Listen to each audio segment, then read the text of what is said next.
all Ambazonians want their freedom, and we mean all. Yes.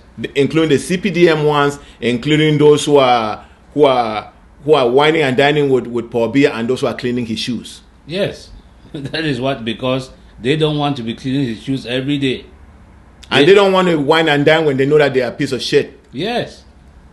So people need to know that the only reason some of these people are doing what they are doing is because of, like our brother who is the general doing all the things that they are doing in Manfred now. You think he likes to do that? He doesn't like to do that. But the problem is that as they are in La Republique, they have signed a pact with those people, and they are not courageous enough to stand up and say, I am not going to do this. I can tell you that as he is commanding those troops, there's a particular squadron just behind him where if he makes any mistake, they'll take him out. Well, I think there are people that you have seen somewhere else who prefer to be taken out than to do some of the things that you have been asked to do to your people. And that is where courageous leadership comes in. So somebody is going to hold a gun over your head and tell you to go kill your mother, and then you go and do it. Yeah, that's wrong. Are you going to turn around and fight that guy who is holding that gun over your head?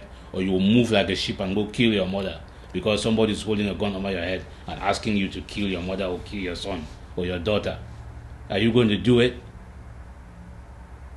Let me ask you this. I've heard that there are a lot of defections from the Cameroon army into Nigeria. Well, I don't know about that. But if all what I can say is that if somebody is going, look at the guy who was killed in Cambe on October 1. That guy was, I think it was from Bali. I've forgotten what his name is.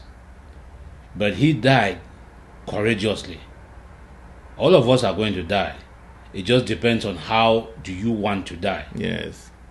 Would you be die because you're killed by a mosquito, or you're dying because you're fighting for a great cause? Yes. And that guy was shot by his commanding officer because he refused to take orders to go out there and molest and humiliate his own people. He is dead, and I think his family is very, very proud of him. Yes. And he is at peace with itself. Yes. So you can ask General Elokobi and all those other people who have been sent to perpetrate this violence against our people. Are you ready to die like that courageous soldier who refused to take orders, wrongful orders, to go out and abuse his own people? Do you know that there's something very, very sinister that they send the son of the soil to go and kill his own people? In fact, there's something, I wanted to use the word ancestral. Let me stay away from that word. There's something very, very sinister about that. You know what I'm saying? Are they trying, what do you think they're trying to do?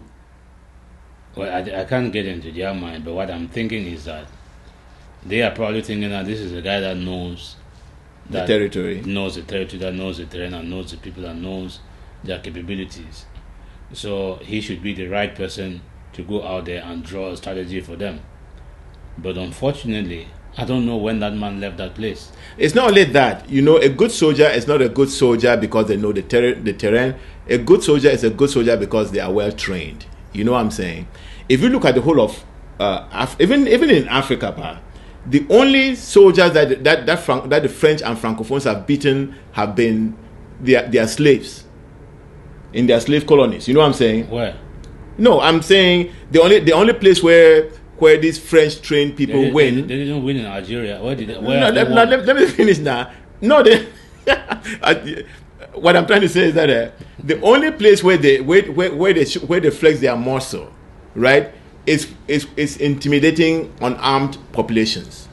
When they went, yes, in Algeria, for a very long time they mishandled that population until they armed themselves. And when they armed themselves, they beat them up.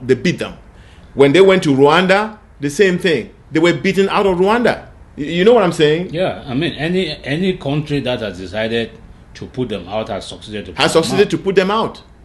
So sending it's one of our people, but you train him. and the training that you give them is training that it doesn't win. I was watching a piece with one of their commanders there, and he was trying to make sense. Say, oh, we cannot go and intimidate the population and then defeat them because we depend on them to win the war. But since October 1, in fact, since 1961, what is the experience of La Republique involvement with us? It's been military, and part of the military means in humiliating our populations. When they meet you, you wear your clothes, they have you sit in mud, they roll you in mud, we've already mentioned some here. Okay? That is what they do, and you cannot win a war by doing that.